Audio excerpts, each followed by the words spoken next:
If you're visiting Epcot's Flower and Garden Festival, you need to watch this video to save time, money, and have the best experience possible. What's up, everybody? Welcome back to the Krystal Palace. Today we are at Epcot Flower and Garden Festival. It's the opening day, and we will be sharing the top tips and tricks that you need to know for Flower and Garden Festival. And most of these tips will apply to other festivals throughout the year at Epcot. So if you want to save time, money, and have the best possible Epcot experience at a festival, keep watching. Let's go do this.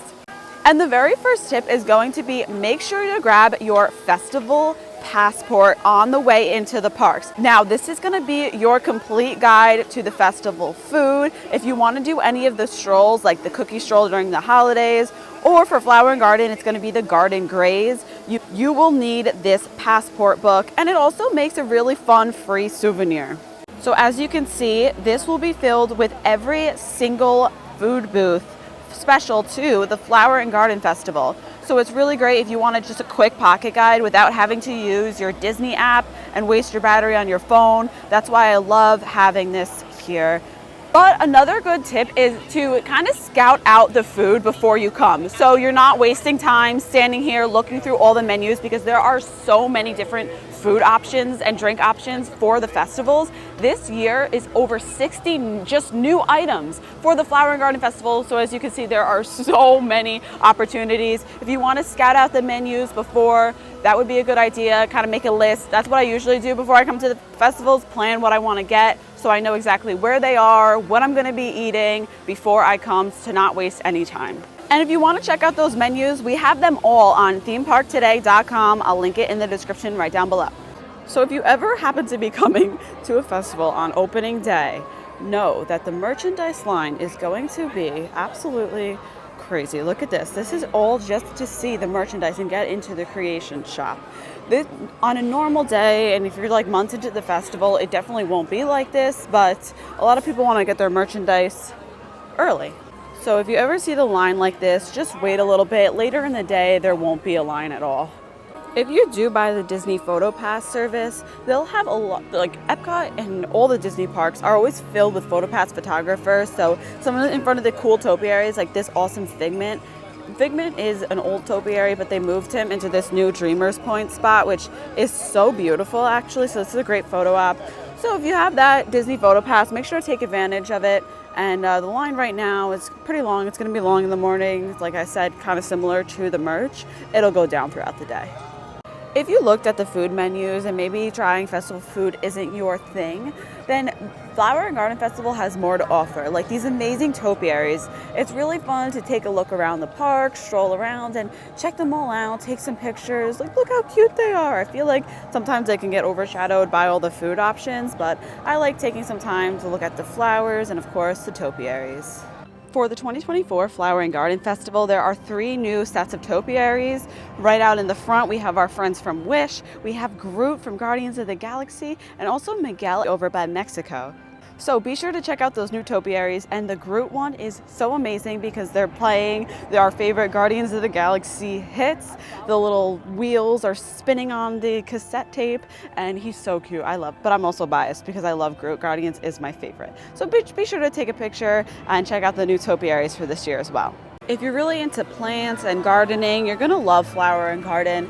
Be sure to look around the park. We're right in front of Connections Eatery right now, but you can really learn a lot and see all these different kind of plants and flowers. It just makes for a really cool theme park experience. You know, what theme park can teach you that this is a ruby red club moss? This is Brunch Cot. Now this is probably one of the most popular festival booths. You'll see a line pretty much an hour, 45 minutes, 30 minutes before this booth even opens.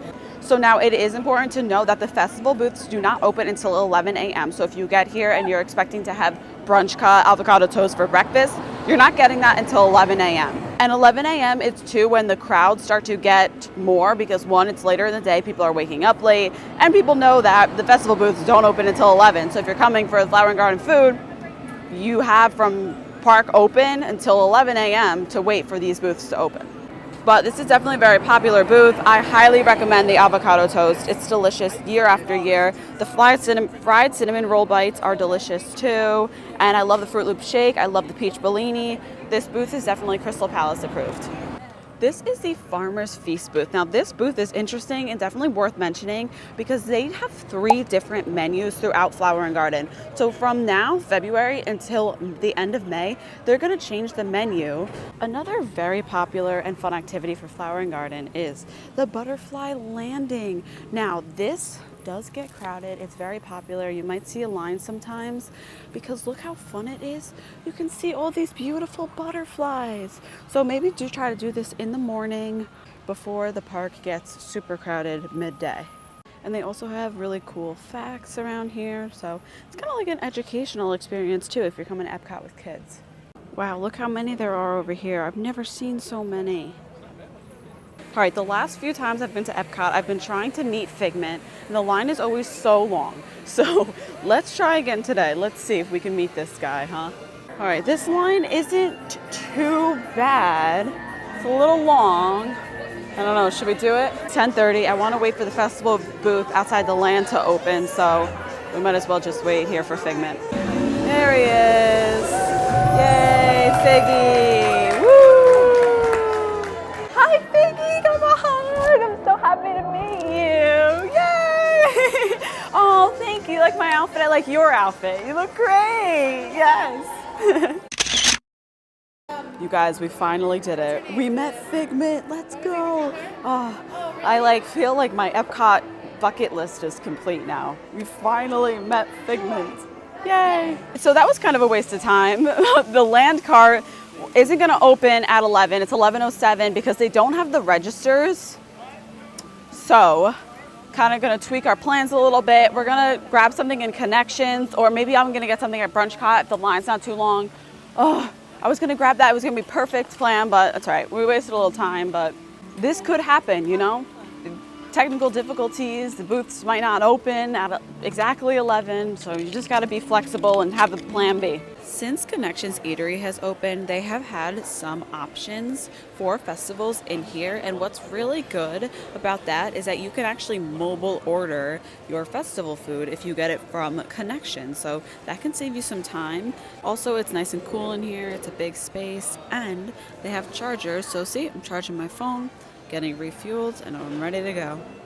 This isn't technically part of the Flower and Garden Festival, but it looked super good. The orange bird waffle is. I thought this one was too, but it's not. It still looks fire though, so I'm ready to try it out. So I obviously did not like this waffle at all. Just kidding. It was actually so delicious. 10 out of 10. Highly recommend. Mobile order. So nice. Air conditioning in here in Connections Cafe.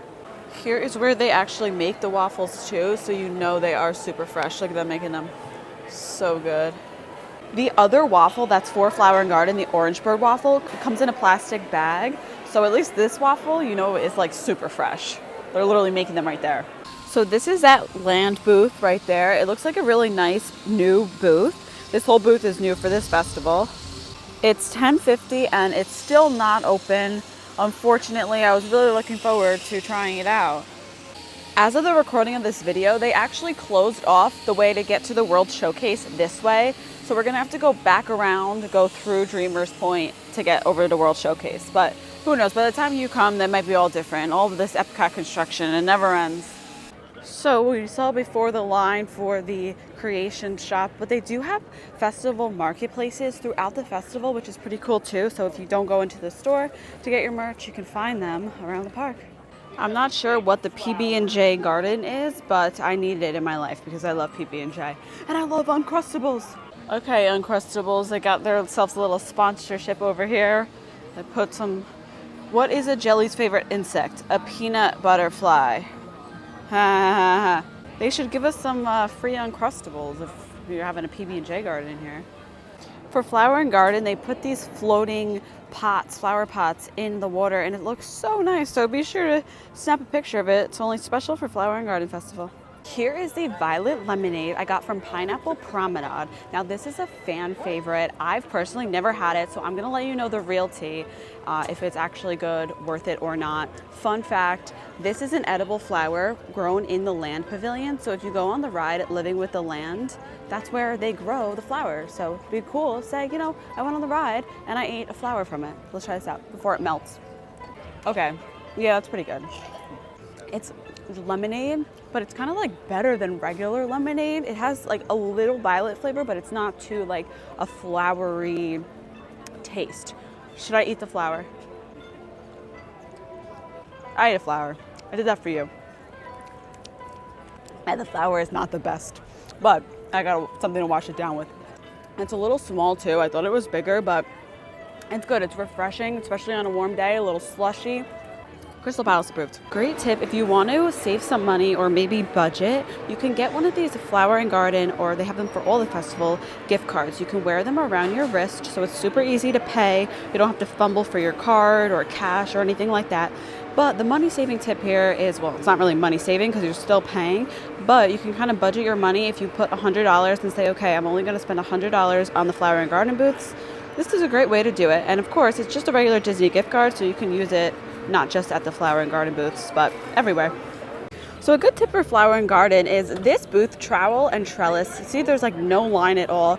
This is presented by Impossible. So if you are vegan, so if you are vegetarian, then you might want to eat at this booth because they have options for you, which is really great. And if you have any food allergies or food preferences, you can find something at Flower and Garden for you for sure. And this is a great place to start. So I got the chocolate terrarium. It is just chocolate mousse and matcha crumble. We got those edible flowers again on here.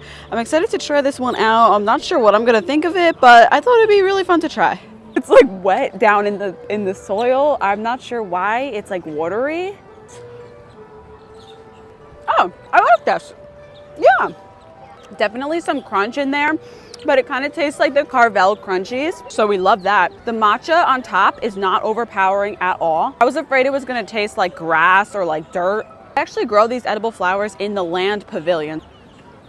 I don't know if that was any nutritional value to me, but I ate it. That flower is getting stuck in my throat. Ate one. So it's so funny. I just ran into my friend Tom Does Disney and Jenna, and they said they tried to get this and they were out of the matcha crumble. So I actually must have got the last one. So we got a little lucky with that one. And a tip is, if you have the Disney dining plan, you can use your snack credit on any of the Flower and Garden Festival food. So if anything, it's, I would say, over $6, you might want to consider using your snack credit on a Flower and Garden Festival booth. If you're looking for the Citrus Blossom booth, you are going to find it in the Odyssey Pavilion. So right here, it's kind of in between World Showcase and the rest of Epcot. You'll find one of the festival booths. I'll show you around in there. So here's the booth in here. It's really not that much cooler in here. However, it is a nice break from the sun. So the thing about the Flower and Garden food booths is that the lines might look long. However, they do go pretty fast because they have a good system and everything is pretty much pre-made. So see, this line looks long. It doesn't really take that long, which of course is great. So don't be intimidated by the lines. Pretty much how it works is you pay here, you order here, and then you bring your receipt right up front. They will take it from you and yell out what you want, and then you pick it up right here. So it's a good system they got in there. If you're looking to take a break from the crowds during a festival, today it's not too busy, but it still could be very overwhelming. Look in the pavilions. There's like this spot in China that I really love where it's just down, there's some benches in the shade. Just cool off, relax, and catch your breath. So if you go all the way down this way by the stores, there's usually not a lot of people down there. And it's just a nice place to catch your breath away from the crowds. Another fun thing to do during Epcot Flower and Garden Festival, and any festival for that matter, is scavenger hunts. You can purchase for $9.99 plus tax Spike's Pollination Exploration. That's for the 2024 Flower and Garden Festival, but they have them for the different festivals and holidays too, which is really fun. Pretty much what you do is you buy a festival map, and throughout the park, you look for little spikes that are located. They give you little hints of where to look, and then you put the sticker when you find it, and at the end, you can collect a prize. If you're visiting Epcot during Flower and Garden, it is going to be warm out. It is February right now and I'm sweating. It's about 80 degrees. It's gonna be really warm, so dress appropriately. Make sure you're staying hydrated. I'm gonna put my liquid IV in this water bottle here I got from Italy. It was like $4, but it's the Italian water, so you know, one in Rome, they say. So stay hydrated, wear light clothing, and just be prepared for the heat. It also probably doesn't help that the thing that I just got is burning hot, but it's okay because it looked good. So this is the arrabbiata. I really have to brush up on my Italian, but it's pretty much just penne pasta with marinara sauce and little shrimp. All right, this is fire. It's literally just pasta and sauce. The sauce is pretty spicy. I don't know if it's just marinara sauce or what it was marketed as, but the sauce has a kick to it. But the pasta is good. I mean, it's pasta. It's kind of hard to mess up pasta. Krystal Palace approved. All right, Italy. I'll give you something there. So yes, it does say spicy tomato sauce. That's just my bad. I didn't read it. Not that it's bad. I still like it. So just be sure you are aware. Of that little spicy sauce. But it's good. It's a little expensive. It's $9.25. If you're used to Italian food, maybe skip it. But I don't know, it's a nice meal. I like it. So I just tried the shrimp. It's pretty good as well. Solid, basic shrimp. Krystal Palace approved. I'm a fan. For all the festivals, the Italy booth usually gets a lot of hate, but I don't know. I liked this. For Flower and Garden and all of the Epcot festivals, they have special concerts. So for Flower and Garden, it's called Garden Rocks, and on select nights, they'll have concerts right here in the American Adventure Theater. Now, I have a tip for this. So for example, tonight is The Vibe, 5:30, 6:45, and 8 p.m. But sometimes they have really, really famous and popular musicians and concerts here, and it could get pretty crowded. Now, what you can do if you want to ensure that you're going to see a performer that you want to is get a dining package. A dining package will allow you to eat at one of the select Epcot restaurants. You'll have a dinner reservation time, and then you'll get a voucher to come back and watch the concert with preferred seating. So you won't have to stand in line all day. I've seen for some big performers, the line starts so early and you don't want to waste your Epcot day by standing in line waiting for the concert. So do the dining package, you'll get a nice dinner out of it. Plus, you'll get premier seating, reserved seating. You know for sure that you have a spot at the concert you desire to go to. All right, I am giving Frushi another chance. Now, I tried this 2 years ago in 2021, so that's 3 years ago now. Oh my, wow, time is flying. But I feel like my palate has evolved since then. So I wanted to give them another chance, and I wanted to do it for the video because this is a fan favorite Frushi from Hanami booth in the Japan Pavilion. It's definitely a fan favorite amongst Flower and Garden food goers, so I wanted to give you the full review and let you know if it's worth it or not. I didn't like it back in 2021.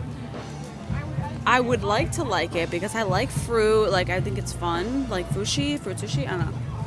It's almost $8. It's the rice that does it for me. I feel like it should be like colder, a little bit more refreshing, but the rice just isn't it. It's not as bad as I remember though. So here's my suggestion with these like fan favorite food items. They literally make shirts that say like, I'm here for the frushi. So if you're interested in trying it, try it out, you know, because everybody has different tastes. You might love it. I personally, like, I'm gonna eat it because I bought it, but not the biggest fan. I would not get this again, but I'm glad I got to try it one more time. If you're enjoying this video, be sure to give it a big thumbs up. So if you're coming to Flower and Garden or any Epcot festival and you're looking to ride rides as well, I would suggest doing those in the morning before the food booths open at 11. Or if you are going to buy Disney Genie Plus, it might be a good idea just to take some stress off of trying to ride all the rides, plus trying out some festival offerings and enjoying the festival itself, just so you have guaranteed times that you are going to go on each attraction, or maybe you can get them all done in the morning and then enjoy the festival at night. So here is the acai parfait. I will say it's a little like, I don't know, I was a little disappointed that like this is a festival offering and it looks kind of like what you can get at any grab and go spot for breakfast in the morning, but hopefully it's pretty good. So you can put the granola in, there's blackberries, and then it's apparently Greek yogurt, acai flavored. Let's try it. This yogurt has like no flavor. What? It does not taste like acai at all. Like, what? It doesn't even taste like Greek yogurt. It just tastes like regular yogurt. It says acai, however you say it. It says that's puree, sugar, Greek yogurt. Okay, I don't know about that, but it's kind of a little lame festival. Oh, this is a blueberry. For the festival, I would probably skip it. It might be good in the morning because it is around all the rides. So if you're riding the rides in the morning and you want to grab this, it might be a good option. But other than that, I would skip it. So if you're coming to Flower and Garden, you might be looking for a spot to eat at. The trash can is a pretty common option and a popular option here at Disney. It may sound gross, but they sanitize it, they clean it all the time. So you know what? If there's one there, lean your drink on it, lean your food on it. You gotta eat if there's no tables. One more tip before we go is we actually Ubered here. So what we're going to do is walk out and go to the yacht club, beach club, or the boardwalk. I'm not even sure yet. See wherever the wind blows us, and then get an Uber from there because we were just in the World Showcase. So instead of having to walk to the front of the park, we're gonna walk out to one of these lovely hotels and get an Uber from there. I got my caramel popcorn from the Germany pavilion to eat while I'm editing my video, and I'm so excited about it. And it's really cool because in that store you can use your annual pass holder, if you're a Disney annual pass holder, discount because it's technically a merchandise location, even though I got food. All right, everyone, that does it for us here at Flower and Garden. I hope you enjoyed and got a few tips and tricks for if you're visiting or if you're visiting any Epcot festival. Be sure to give this video a like and subscribe to the Krystal Palace for more fun adventures. I will see you guys in the next one. Peace.